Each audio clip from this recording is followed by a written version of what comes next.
The wind had a voice, a physical presence that scoured the high valley. It spoke in a low, vibrating moan around the corners of the cabin, then rose to a shriek as it tore at the shingles of the roof. Outside, the world had vanished, erased by a solid, moving wall of white. It was not merely snowing. The sky was falling in thick, crystalline sheets, a deluge of frozen water that buried the landscape under a suffocating blanket.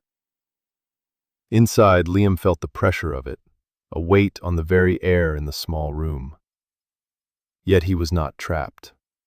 He was preparing to move. He checked the lashings for the third time, his bare fingers tracing the tight, waxed sinew that bound the canvas-wrapped bundle to the wide, flat expanse of the sled. The sled itself was an absurdity, an object of ridicule and scorn for the better part of 2 years. It sat on the cabin floor now, its immense breadth taking up nearly all the available space between the hearth and the bunk. It was 9 feet long and nearly 4 feet wide, a bed frame of steam-bent ash and tightly stretched rawhide webbing that supported a thin, planed deck of pine. It looked less like a tool for traversing the wilderness and more like a piece of furniture, something that had no business being out in the brutal reality of a mountain winter. Theodore had called it a coffin.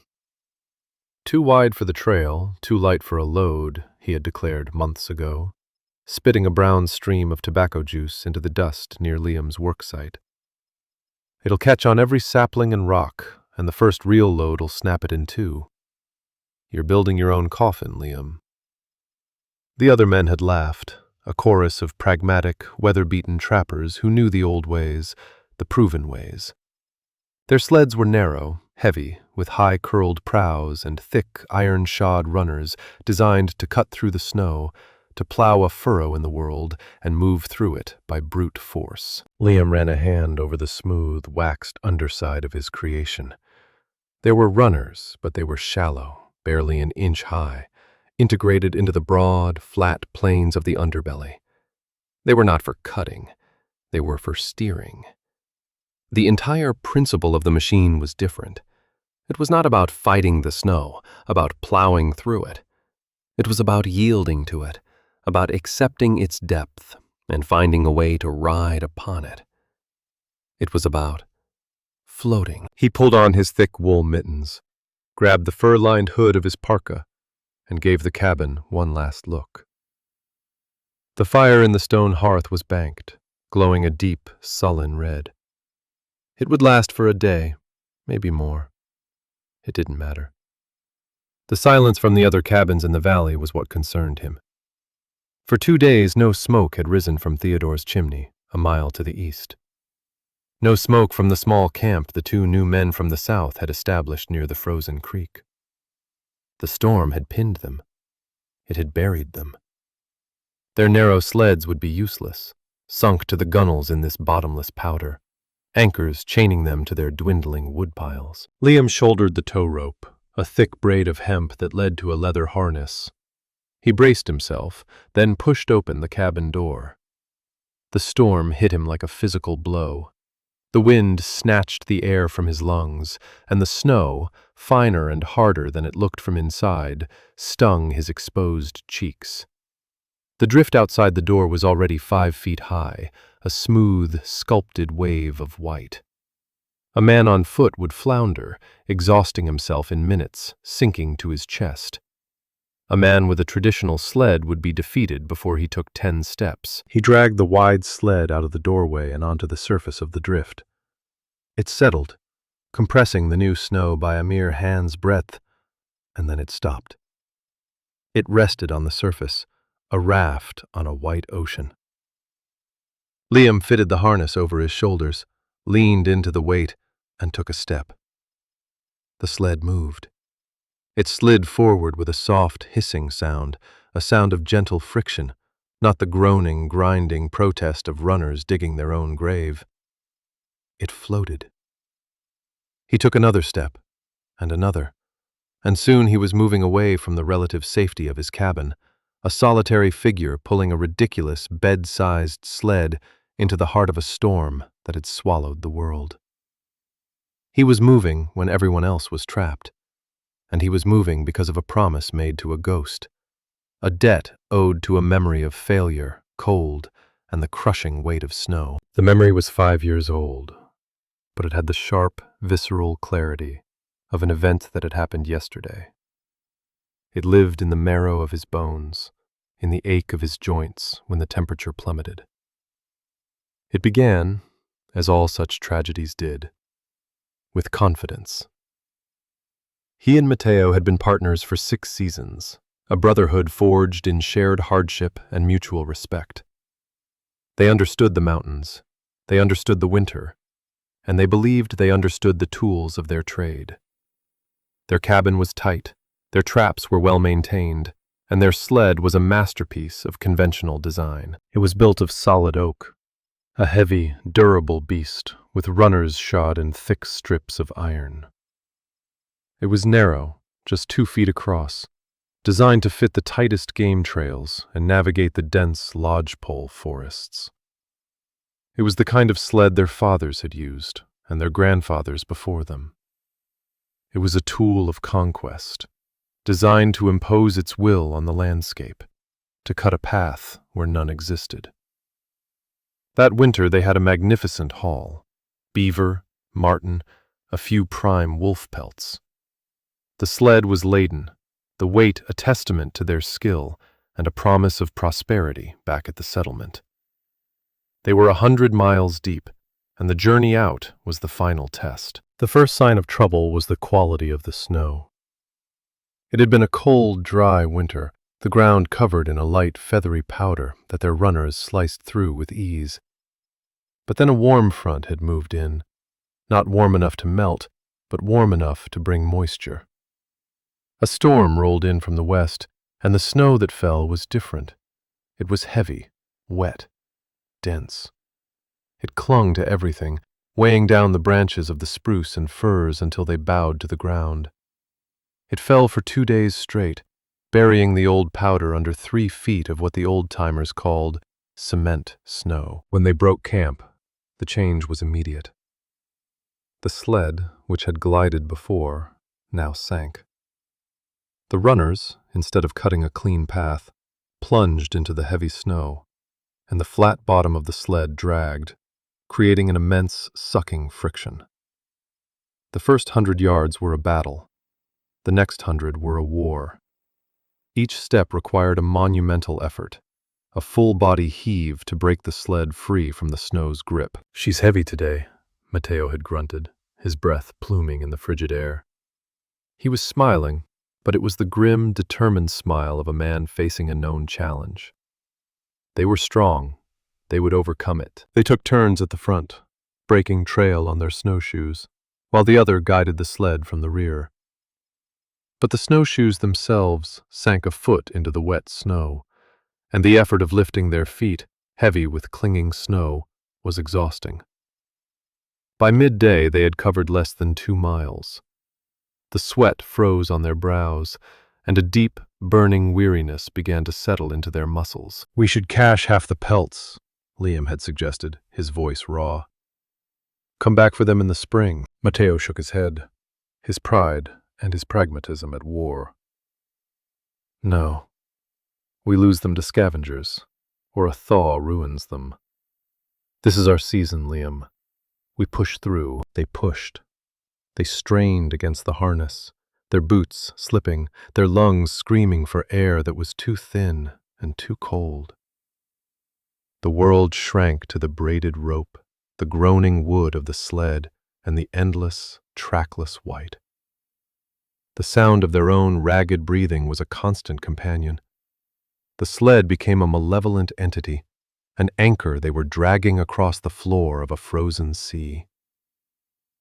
Liam began to analyze the physics of their failure in his mind, a detached part of his brain observing their struggle. The narrow runners were concentrating the entire weight of the sled and its cargo onto a few square inches of steel. They were like knives, designed to cut. But in this heavy, cohesive snow, they didn't just cut. They sank, and the snow collapsed in around them, gripping the sled in a thermodynamic vice. The friction wasn't just on the runners, it was on the sides of the runners, the bottom of the sled bed, the front of the cargo. They weren't just pulling the weight forward, they were pulling it upward with every single step. The second day was worse. Another foot of snow had fallen overnight, and the temperature had dropped. The wet snow had developed a cruel, breakable crust. Their snowshoes would hold for a step or two, giving them a false sense of hope, and then plunge through, jarring their entire bodies. Matteo stumbled more often. His usual stream of quiet jokes and observations had fallen silent, replaced by a rhythmic, guttural grunt with each step. They made camp that evening, in a state of near total exhaustion. They were burning through their rations at an alarming rate, their bodies screaming for calories to combat the cold and the exertion. Liam watched Matteo by the fire. His friend's movements were slow, his eyes hollowed out. A fine tremor ran through his hands as he tried to drink a cup of hot tea. "We're not going to make it like this," Liam said, the words tasting like defeat.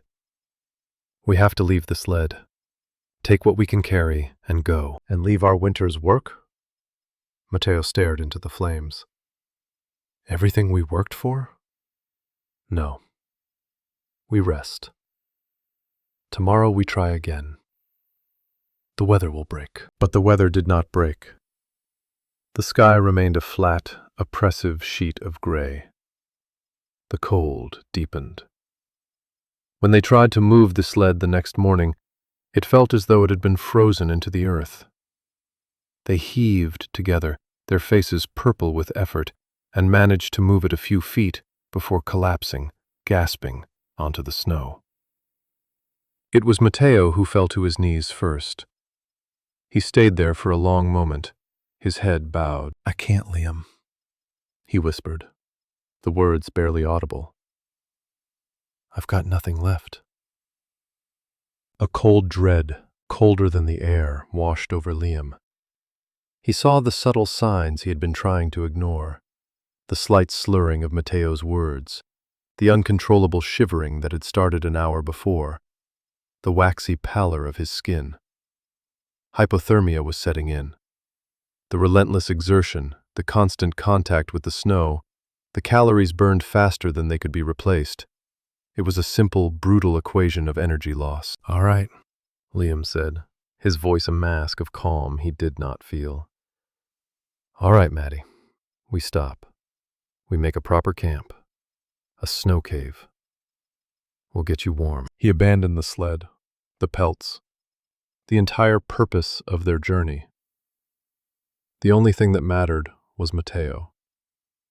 He dug into a deep drift with his snowshoe, hollowing out a small shelter, and lined it with pine boughs. He got Matteo inside, wrapped him in every blanket and spare piece of clothing they had. He forced him to drink hot, sweet tea, but Matteo's shivering was becoming more violent, his mind starting to wander. He spoke of his childhood, of a warm summer day by a river, his words disconnected, nonsensical. Liam held him, trying to force his own body heat into his friend's failing system. He talked to him, pleaded with him, told him stories of the settlement, of the warm beds and hot food that awaited them. But Matteo was slipping away. His violent shivers subsided, replaced by a dangerous, peaceful stillness. His breathing became shallow. He looked at Liam, his eyes strangely clear for a moment. "It wasn't supposed to be this heavy," he murmured. And then he was gone. Liam stayed in the snow cave for another day, the storm raging outside, a mirror of the howling emptiness within him. His own survival was a matter of pure, dumb luck. He had been a little warmer, a little stronger, had perhaps eaten a few more bites of jerky that morning. It was a margin of survival so thin as to be meaningless. When the storm finally broke, he took only Matteo's knife, his compass, and enough food for the journey. He left the sled. He left the furs. He left his partner's body in the cold, silent tomb he had built for him. The walk out was a blur of grief and mechanical motion. He did not feel the cold. He did not feel hunger. He felt only the weight of his failure, a burden far heavier than any sled. He had survived, but the system they had trusted, the tool they had relied on, had failed them utterly. It hadn't just failed, it had killed the person he cared for most in the world. The sled had become an anchor, and it had dragged Matteo down into the deep. The grief was a fog that lasted for months. When it finally began to lift, it left behind not emptiness, but a cold, hard clarity. It was a singular, obsessive thought that took root in his mind. The sled had failed. It was not an act of God. It was not bad luck. It was a failure of engineering, a failure of physics. Matteo's final words echoed in his head. It wasn't supposed to be this heavy. He was right. The weight of the pelts was a constant. The variable was the friction, the resistance. And that was a problem that could be solved. Liam did not trap the next season. Instead, he observed. He became a student of snow. He spent days digging pits, studying the different layers of the snowpack, the feathery powder, the granular hoarfrost, the dense wind slab, the wet, cohesive slush. He measured their density, their resistance to compression. He learned that snow was not a single entity, but a complex, ever-changing medium. He traveled to other trapping outposts, to logging camps, to native villages. He did not speak of Matteo. He spoke of efficiency, of loads and distances. He sketched the sleds used by other men. He measured the width of their runners, the length of their beds, the materials they were made from. He saw the same design philosophy everywhere, narrow, heavy, and strong. Sleds designed to cut, to plow, to conquer. He also listened to the stories. Every seasoned man had a tale of a sled bogging down, of a load abandoned, of a near disaster in deep, heavy snow.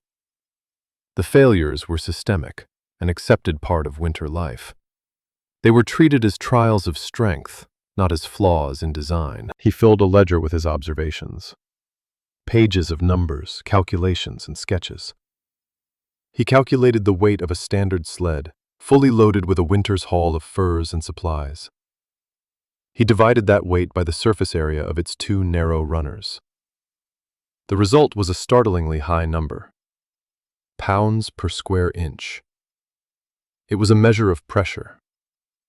The traditional sled was designed to exert immense pressure on the snow, to force its way through. The breakthrough came not from studying sleds, but from watching a ptarmigan.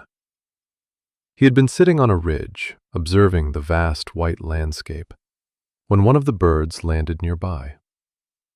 It was a small creature, yet it walked across the surface of the deep, soft powder, its broad, feathered feet sinking only an inch. A few feet away, a branch, no heavier than the bird, had fallen from a pine tree. It was a thin, dense twig, and it had plunged into the snow, disappearing completely. The ptarmigan had evolved a solution. Its feet were natural snowshoes, distributing its weight over the largest possible area, reducing its pounds per square inch to almost nothing. It did not fight the snow. It collaborated with it. Pounds per square inch. The phrase became his mantra. He returned to his cabin and began a new set of calculations. He ignored the traditional sled design entirely. He started not with a runner, but with a surface, a wide, flat plain. The goal was to maximize the surface area that came into contact with the snow, thereby minimizing the pressure at any given point. He sketched out designs. Long, narrow rectangles gave way to shorter, wider ones. He realized that a wide sled would be more stable, less likely to tip on a side hill. He calculated the optimal ratio of length to width for maneuverability and load capacity. The shape that emerged on the page was long and broad. It looked like a bed. He considered materials. Oak was too heavy. Iron was a death sentence, adding immense weight for no structural benefit in his new design. He needed something light, strong, and flexible. He spent a week in the forest, testing different woods. He settled on ash for the main frame and the runners. It was incredibly strong for its weight, and, when steamed, could be bent into long, elegant curves without sacrificing its integrity. For the deck, where the cargo would sit, he chose pine, planing the boards down until they were only a half-inch thick, strong enough to hold the weight, but light enough to be almost unnoticeable. The webbing underneath the deck, the part that would provide the main load-bearing surface between the frame members, would be woven from strips of cured moose hide, pulled taut and sealed with pine pitch. It was the same principle as the snowshoe, writ large. He began his work in the late spring, when the ground had thawed and the valley was filled with the scent of new growth. He felled the trees himself, selecting a tall, straight-grained ash and a mature lodgepole pine. He spent weeks splitting and shaping the wood, letting it season in the sun, turning it daily. The other men in the area, preparing for the next season by mending their old, reliable gear, watched him with a mixture of pity and amusement. Theodore was the most vocal. He would stop by Liam's cabin on his way to check his fishing weirs. "Still building your raft, Liam?" he'd ask, a smirk playing on his lips. "You plan to float out of here come the spring melt?" Liam would just nod, continuing his work, planing a long sliver of fragrant ash from a runner. The construction was a slow, meticulous process. He built a steam box, a long wooden trough sealed with clay, and fed it with steam from a boiling kettle. He would place the long ash staves inside for hours until they were pliable, then bend them around a carefully constructed form, clamping them in place. The wood resisted, groaning and creaking in protest, but he held it, letting it cool and set into its new, permanent shape.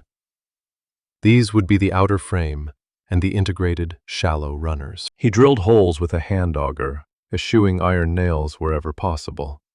Instead, he used dowels of hickory, and for the main joints, he lashed them with rawhide that he had soaked and stretched.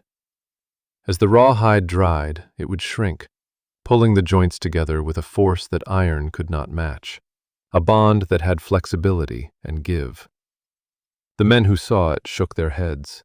It looked fragile, primitive. "That won't hold," Theodore stated, pointing at a lashed joint. "First good bump on a rock and the whole thing will come apart. You need bolts, man. Iron." "Iron is heavy," Liam replied, his voice flat. "Every pound of sled is a pound I can't carry in cargo. You won't have any cargo if your sled is in pieces." Liam didn't bother to explain the tensile strength of dried rawhide, or how its flexibility would absorb shocks that would shear an iron bolt.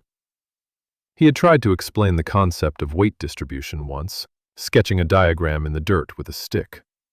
Theodore had stared at it, then at Liam, and then he had laughed. "You've been alone too long, Liam. You're starting to think in circles.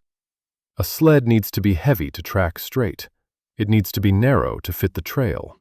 Everyone knows that." The most tedious part was weaving the deck. He cut a cured moose hide into a single continuous strip over 100 feet long. He wove it back and forth across the frame, creating a tight, resilient lattice. The process took a week of patient, finger-numbing work.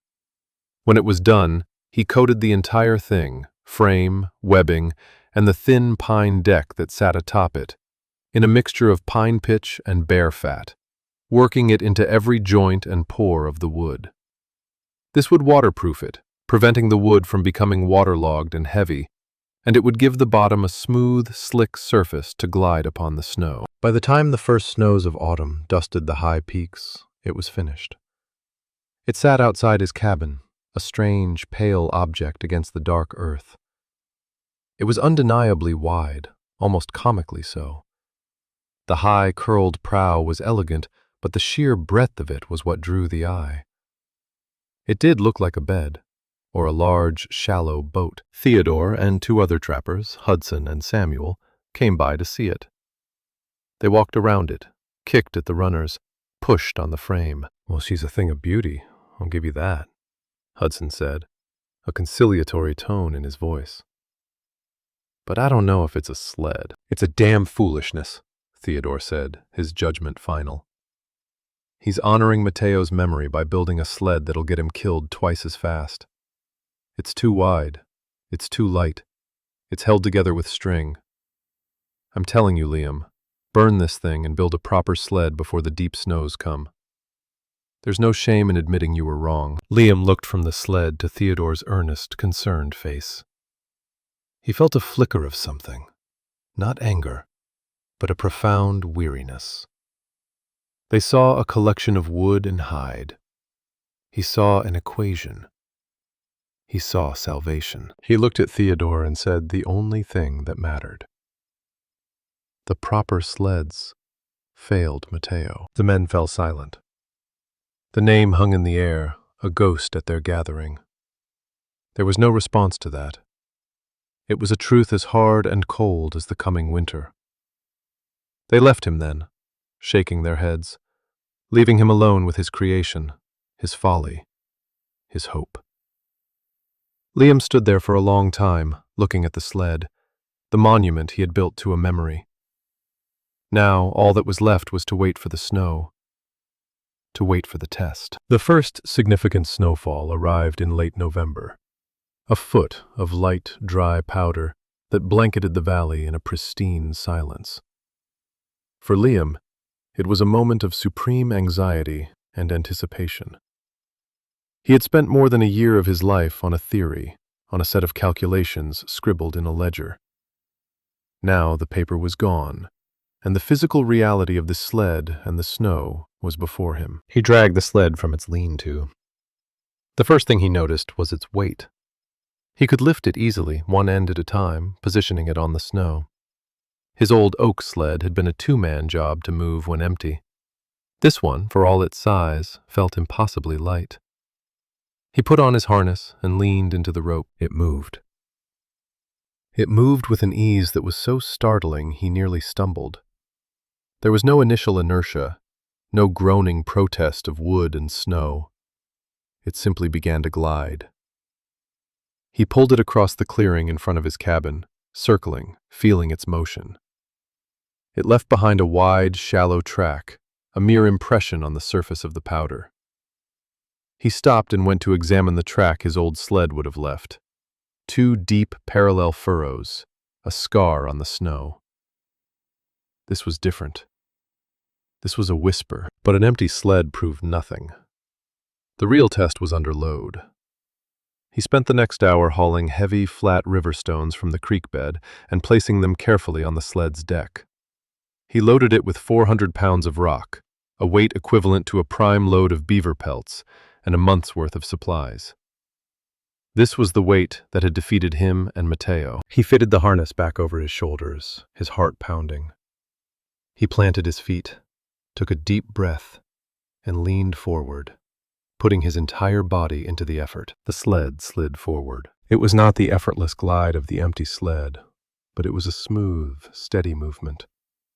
He felt the resistance, the burn in his thighs and shoulders, but it was a clean, manageable resistance. It was the honest weight of the cargo, not the parasitic drag of a failing design. He pulled the heavily laden sled out of the clearing and into the trees. Here was Theodore's predicted failure point, the width.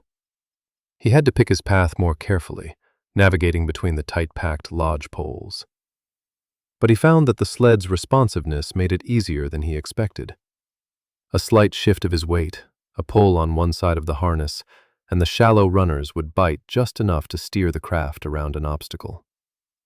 It was more like guiding a boat than wrestling a beast. He spent the entire day with it, logging his results as meticulously as he had logged his observations.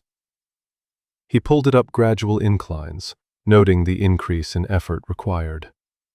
He took it across a steep side hill, a place where a narrow sled would be in constant danger of tipping over. The wide sled was a platform of stability, its low center of gravity holding it fast to the slope. He measured the depth of its track under full load, a mere 4 inches. The snow compressed beneath it, and then, held by the vast surface area, provided lift. It was floating, just as he had calculated. Over the next few weeks, as the snow deepened, he continued his tests.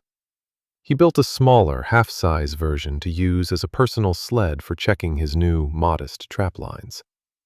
He found he could travel on it almost as easily as on snowshoes, sitting on the front and pushing with one leg, or even lying on his stomach and paddling with his hands in deep powder. He was developing a new way of moving through his world. The other trappers saw him. They saw him gliding across the frozen lake at a speed they couldn't match. They saw his wide, strange tracks leading off into the deep woods. The laughter had stopped, replaced by a confused silence. They didn't understand what they were seeing. It violated the known laws of their universe. Theodore watched him one afternoon as Liam returned to his cabin, pulling the sled with a steady, unhurried gait. "It moves easy enough in this light powder," Theodore called out, his voice carrying on the cold, still air. "But wait till the wet snow comes. Wait till you get a crust.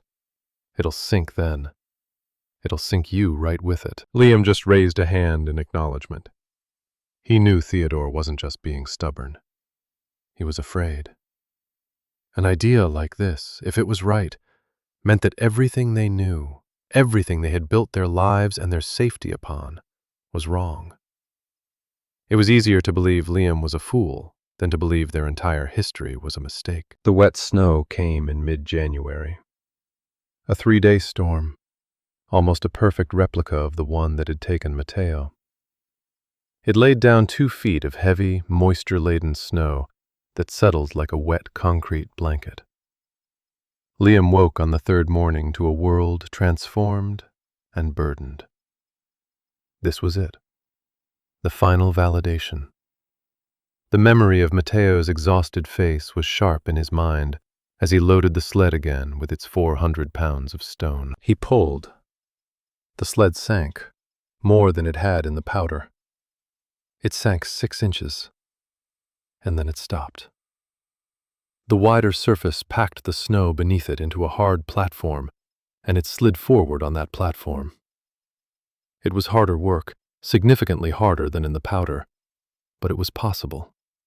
It was manageable. He could still move.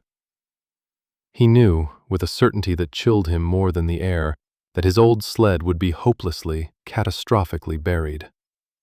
It would be an anchor. He had his proof. The system held.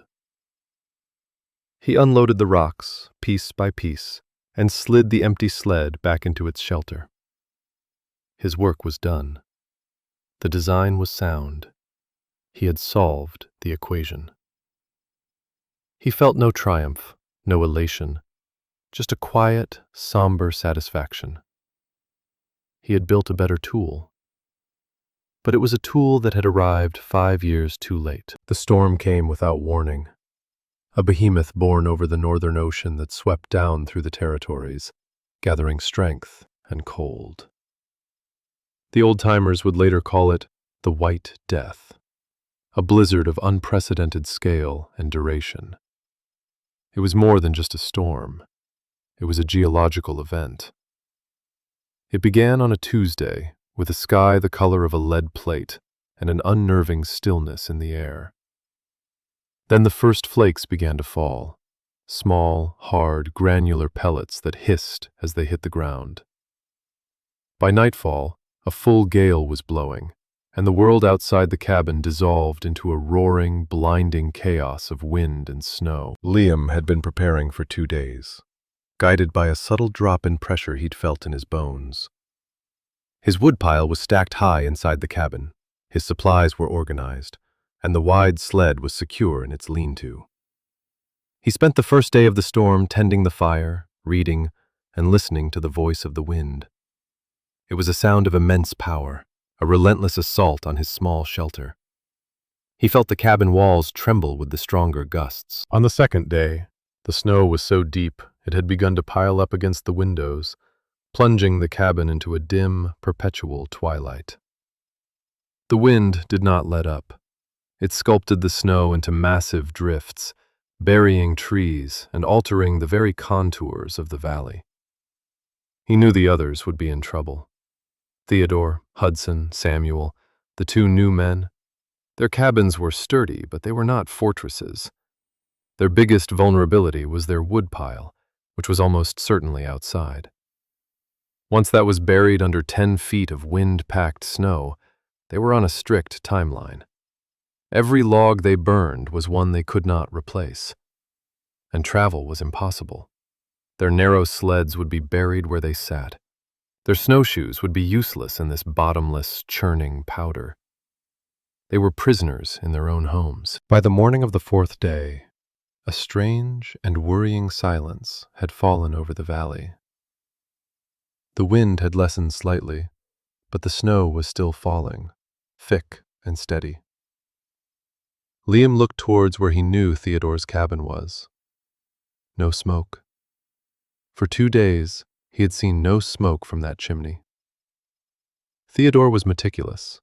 He would never let his fire go out unless he had no choice. He was either out of wood or something worse had happened. Liam could not sit and wait. The entire purpose of his 2-year obsession had been to solve the problem of mobility in exactly these conditions. To sit now would be the ultimate betrayal of Matteo's memory.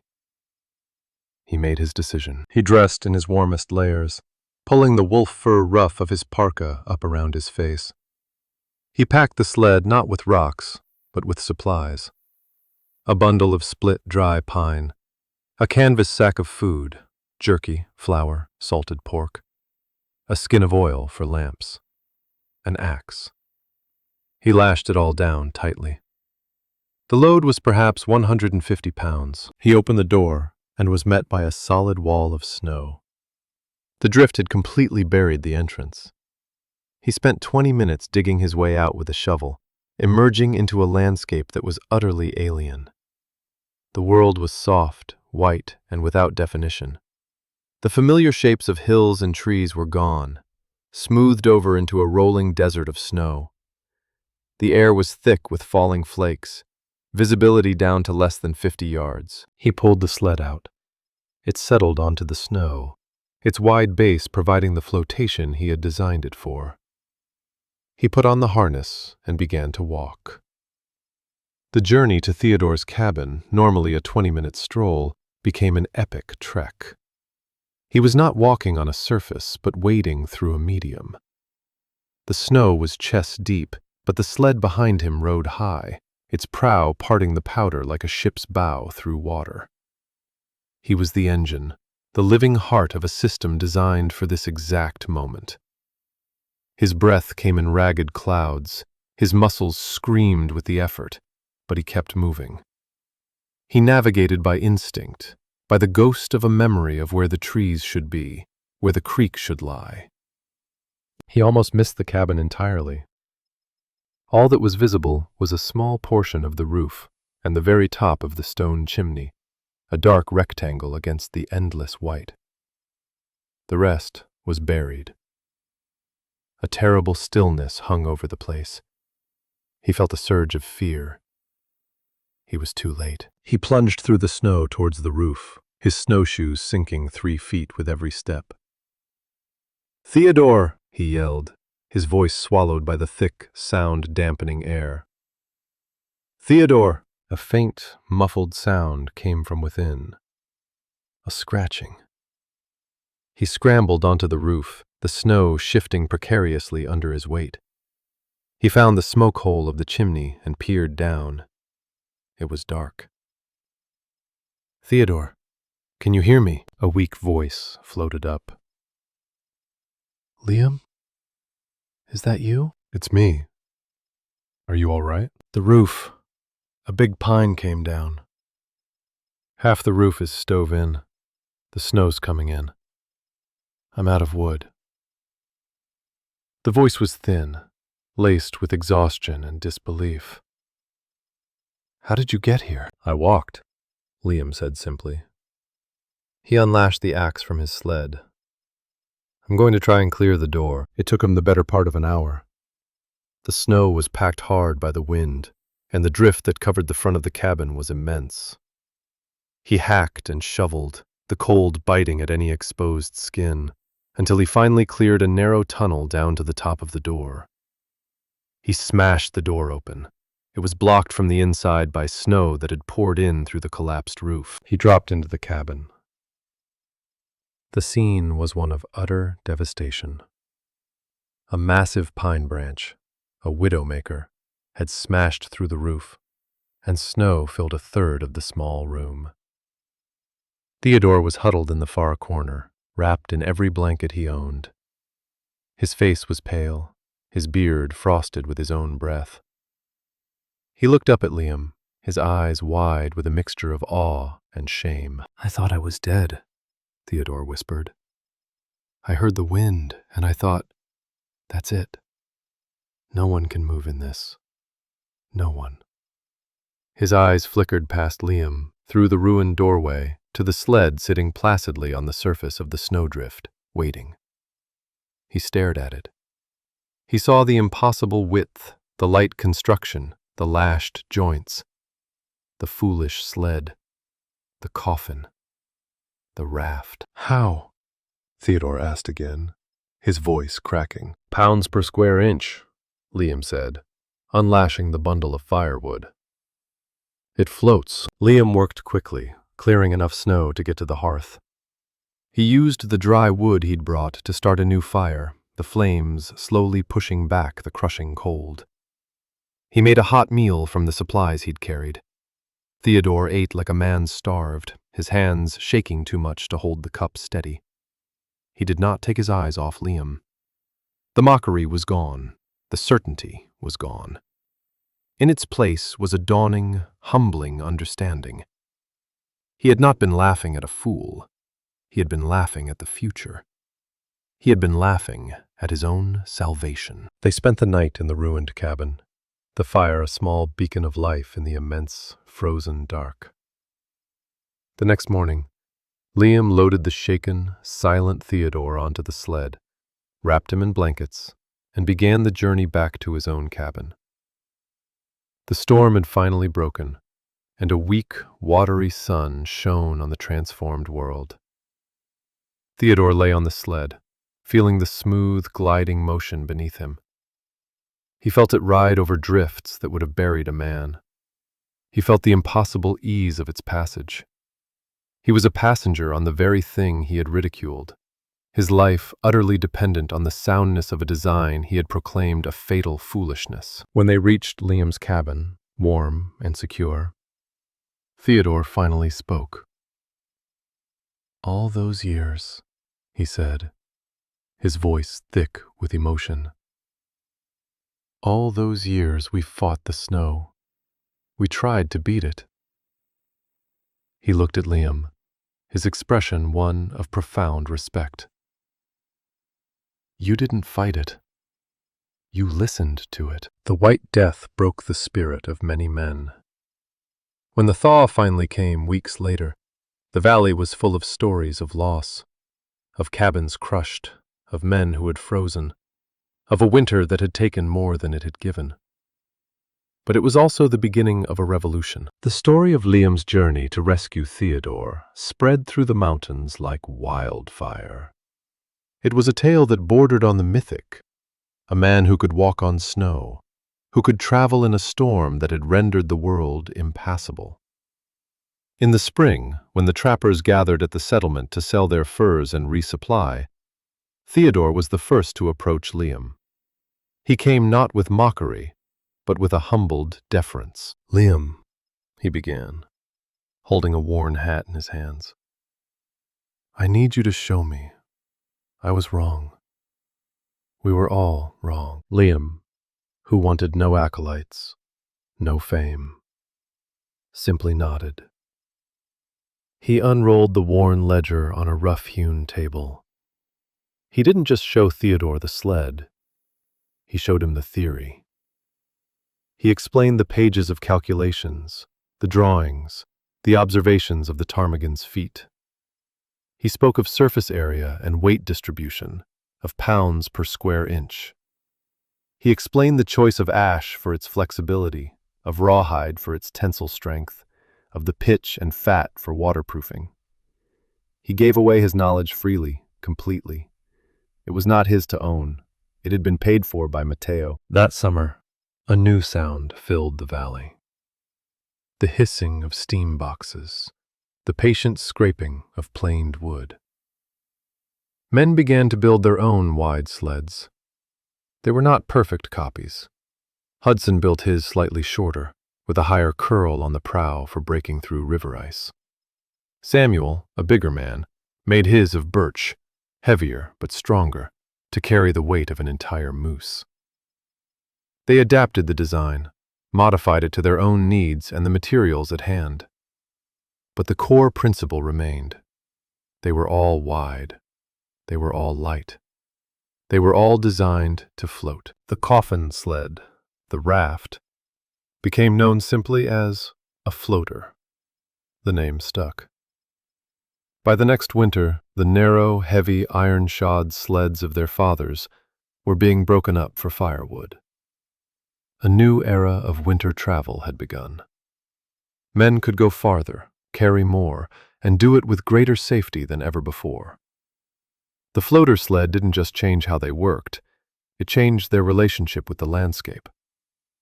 Winter was still a formidable adversary, but it was no longer a prison. Liam stayed in the valley for 2 more seasons. He saw his design become the standard, the new tradition.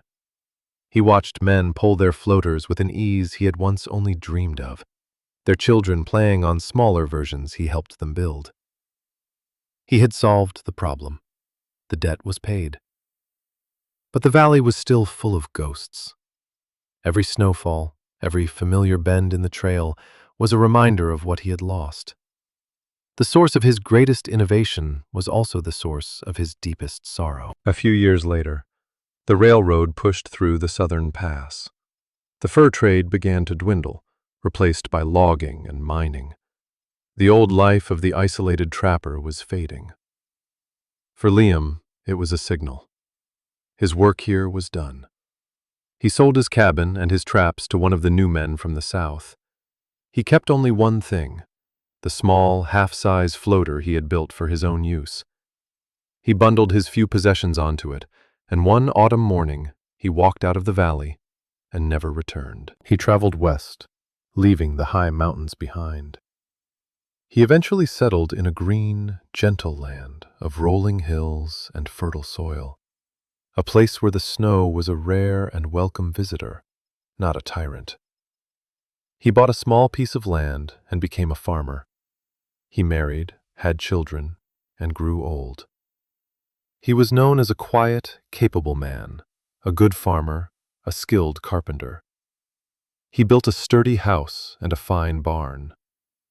His neighbors never knew that he had once revolutionized winter travel, that his mind had once wrestled with the physics of snow and ice. He never spoke of it. The ledger with his calculations gathered dust in a trunk, its pages yellowing with age. The chapter of his life that contained Matteo, the years of obsessive work, and the White Death, was closed. Back in the mountains he had left behind, the floater sled lived on. Generations passed. The men who had known Liam grew old and died. The story of the sled's origin began to fade, the details blurring. The tale of Theodore's rescue became a local legend, the name of the rescuer sometimes forgotten or changed. The sled itself, however, endured. It became so common, so fundamental to life in the North Country, that it was simply called a trail sled or a work sled. No one remembered a time before it. It became the old way, the traditional method. Young men built them based on the designs of their fathers, who had learned from their own fathers. They built them wide and light because that was how a sled was supposed to be built. The reason why, the careful calculations of a grieving man, the memory of a fallen friend, the ptarmigan's feathered feet, was lost to time. The innovation had become anonymous, a piece of folk wisdom whose specific authorship was as irrelevant as the name of the man who first put a handle on an axe. But it was there. In every sled that glided over the deep snow, In every life saved from a blizzard, in every journey made possible, Liam's promise to Mateo was kept, and silent, enduring monument of ash and hide and brilliant, hard-won understanding.